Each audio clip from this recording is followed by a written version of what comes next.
निगरान वॾे वज़ीर जस्टिस रिटायर्ड मक़बूल बाकर तरफ़ां गुज़िरियल साल 2023 जे रिवेन्यू कलेक्शन बाबति रिपोर्ट पेश करे छॾी।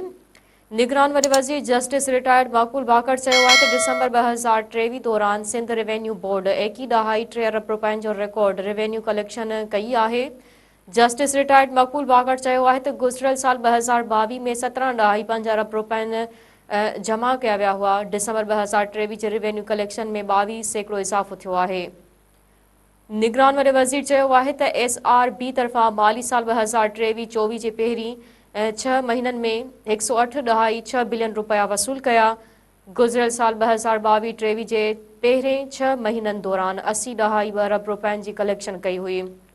जस्टिस रिटायर्ड मक़बूल बाकर चयो त मुश्किल मुआशी हालत में बि बहितरीन कारकर्दगी जो मुज़ाहिरो कयो वियो आहे।